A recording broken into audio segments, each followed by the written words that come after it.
On the international political stage, there's a weapon more deadly than tanks and missiles. It requires no smoke or gunpowder, yet it can instantly rewrite a nation's destiny. It's called a coup. When power is brutally overthrown and a new leader is ushered in, this cold word becomes utterly ubiquitous. Over the past century, the United States has been the most skilled operator of this weapon. While publicly upholding the banner of democracy and freedom, they have repeatedly extended their dark hand to uproot disobedient governments and install puppets that serve their own interests. In today's video, we'll uncover the dark side of this recurring history. The so-called international rules and legal order are but a veneer before the powerful. What truly determines everything is who has the most power, whoever dominates the game. First, from 18. In 1993, this was the first time the United States launched a coup in another country. Hawaii, 3,500 miles away, sparked a conflict. The Queen posed a threat to the American sugar industry. In fact, American missionaries had arrived in Hawaii years earlier to spread Christianity. They bought large tracts of land and began growing sugarcane. All the sugar was exported to the United States, while the locals profited little. To restrict these sugar merchants, the Queen drafted a new constitution. This made the major American sugar mill owners uneasy. Within days, the United States dispatched several warships to Hawaii. With the help of some locals, the Queen overthrew the government. The Queen installed one of the Christian missionaries as the new president of Hawaii. This was the first time the United States attempted to overthrow a government in another country, and it was a resounding success. People often say, once a tiger has tasted blood, it will become even more rampant in its ravages of the United States. Around the same time, in 1895, revolutionary movements erupted in several of the Spanish Empire's colonies, particularly in Cuba, Puerto Rico, and the Philippines. Meanwhile, the United States, a rising superpower, was disfavoring the nearby Spanish colonies because these islands held immense strategic value. The United States had been waiting for an opportunity, and when a U.S. warship was destroyed near Puerto Rico, the opportunity arrived. The United States turned its attention to the Spanish Empire, officially becoming involved in the war between the Spanish Empire and its colonists. He promised the people of Puerto Rico, Cuba, Guam, and the Philippines that if the Spanish Empire was driven out, these four countries would gain independence. With the support of the U.S. military, the local people successfully forced the Spanish Empire to withdraw, but the United States installed its own puppet leaders in these four countries. In just 8 years, the United States established its own favored governments in these countries through coups. Then, in 1909, the land in Nicaragua, a Central American country, was ideal for growing coffee beans. Many American companies invested there, exporting the coffee beans grown there to the world. Nicaragua held an election, and a new president took office. He immediately attempted to control these American companies because they were plundering Nicaragua's natural resources. The United States was clearly not going to sit idly by and began spreading rumors that the president wanted to build a canal here, modeled after the Panama Canal. This led Nicaragua's neighbors to oppose him. Although, 30 years later, the truth became clear. This was just American propaganda. However, a rebellion broke out in Nicaragua. The United States immediately dispatched naval vessels. With American support, the rebels prevailed, forcing the president to resign. The United States then installed its own government in Nicaragua. Just 2 years later, in 1911, the United States orchestrated a coup in Nicaragua's neighboring country, Honduras. The plot was identical. The Honduran president attempted to control American companies operating in the country. These companies primarily engaged in the banana trade. The man behind the scenes was an American known as the Banana King. To protect his business, this man launched an attack with his private army. The U.S. government stood by and watched. As the fighting intensified, the U.S. government pressured the Honduran president for a ceasefire. Forced to resign, the banana tycoon subsequently installed a subservient president in Honduras. This president not only gave him more land for banana cultivation, but also tax exemptions for all his companies. Thus, an American businessman overturned a country's government. By 1950, the United States had become one of the world's superpowers. The CIA had manipulated the fear of war into a complete revolution. America's gaze was no longer limited to neighboring countries but global. At the time, the United States had only one rival, the Soviet Union, which was determined to prevent the spread of communist ideology at all costs. This leads our attention to Iran. In 1953, Iran held new elections, and Mohammad Mossadegh was elected prime minister. Mossadegh hoped to reclaim control of Iran from the British. Control of Iran's oil resources. At the time, all of Iran's oil was controlled by the British. The Anglo-Iranian Oil Company controlled Mossadegh and planned to nationalize all oil companies. Britain warned the Iranian prime minister of the consequences of such action.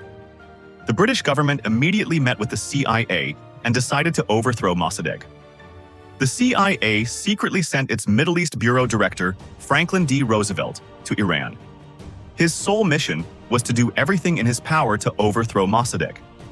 Franklin D. Roosevelt bribed politicians and religious leaders to spread anti-Mossadegh rhetoric in public. False attacks were planned against religious leaders, targeting Mossadegh. Violent protests broke out across the country. Stores were set on fire, people threw stones at police, and the police responded with gunfire, killing hundreds. Subsequently, Tehran and Hezbollah. The situation in Iran spiraled out of control, forcing Mossadegh to resign. He was arrested, subsequently subjected to a prearranged trial, and placed under house arrest for life. To fill the void left by Mossadegh, the United States and Britain installed Mohammad Reza Pahlavi as Shah of Iran, bestowing upon him titles such as King of Kings and Emperor of Persia. The United States' support for a pro-Western and pro-American dictator in a powerful country like Iran was undoubtedly a tremendous victory. Pahlavi began inviting American companies to Iran to exploit oil. However, during his reign, Iran became a dictatorship. He began purging all politicians, military personnel, religious leaders, and student leaders with different credentials.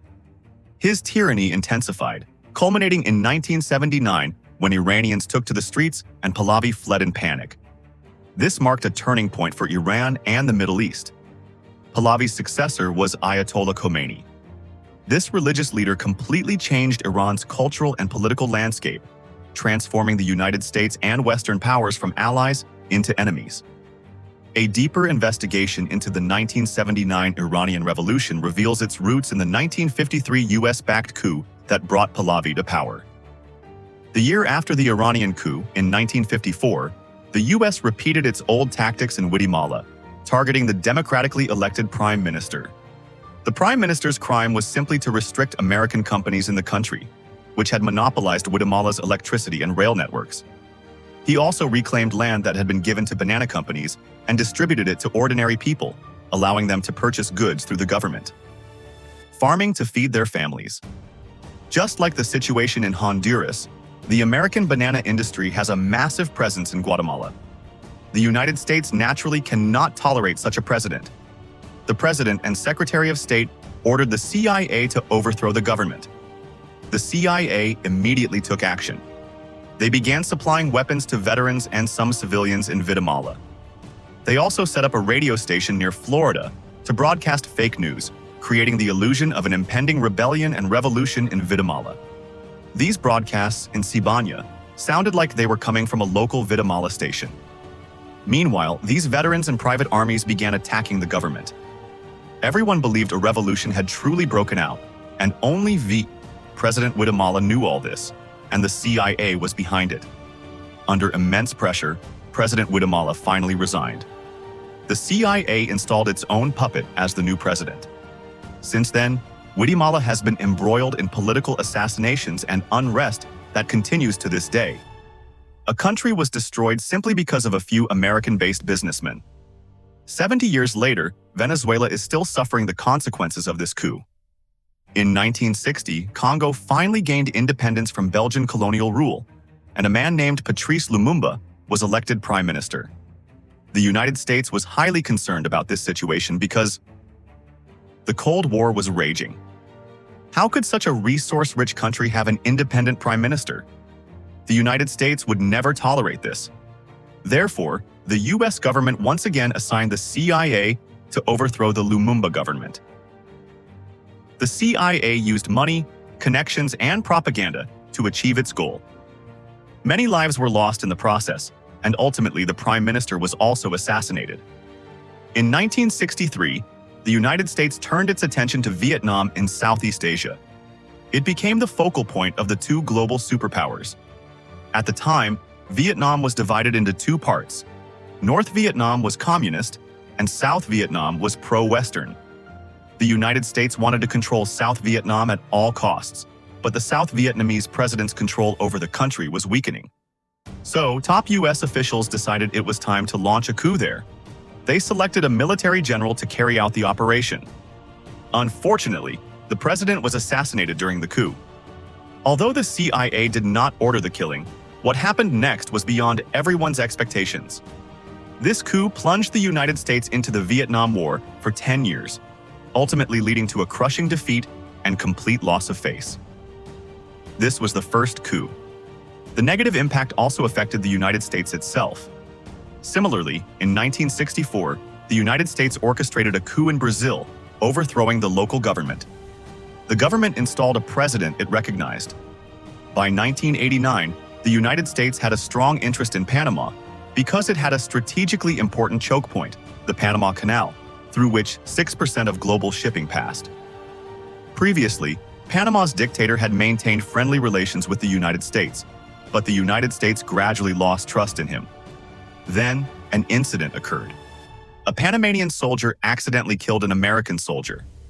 The United States needed just such an opportunity. The United States immediately dispatched 27,000 troops to attack Panama, defeating the Panamanian army. The Panamanian army arrested the president and sentenced him to 40 years in prison. The United States had once again successfully overthrown a powerful figure, the country's government. In 1989, the Soviet Union and Afghanistan were at war. The Soviet Union supported Afghan President Mohammad Najibullah, while the United States supported the victorious Afghan organization. The United States tried every means to drive the Soviet Union out of Afghanistan. To this end, Afghanistan provided billions of dollars in aid to its neighbor, Pakistan. Pakistan used this money to support the Afghan Mujahideen.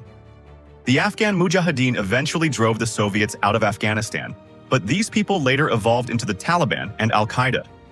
Just 12 years later, in 2001, the United States declared war on the Taliban, shattering Afghanistan. And in 2006, the United States' attention focused on Iraq, intent on overthrowing Iraqi President Saddam Hussein. Using the pretext of searching for chemical weapons, the United States invaded Iraq, overthrowing Saddam Hussein within weeks and installing a pro-American government. 3 years later, in 2006, Saddam was executed, and another successful U.S. coup was declared. However, the emergence of organizations like the Islamic State in Iraq has since unleashed unrest throughout the Middle East and remains a major concern for all parties. Finally, in 2011, protests against dictators erupted throughout the Arab world. These protests became known as the Arab Spring, with the revolution centered in Libya. At the time, Libya was ruled by Merva Merga. Gaddafi had ruled Libya for 32 years. Libyans were dissatisfied with his policies, and Gaddafi was extremely hostile to the United States and NATO. The United States saw these protests as a good opportunity to overthrow Gaddafi, so it once again attempted a coup to overthrow Gaddafi and install a new government. This time, NATO was directly involved. NATO drones opened fire on Gaddafi's convoy. Gaddafi was captured and beaten to death by the crowd. Since then, Libya has been in a state of division that has not yet stabilized.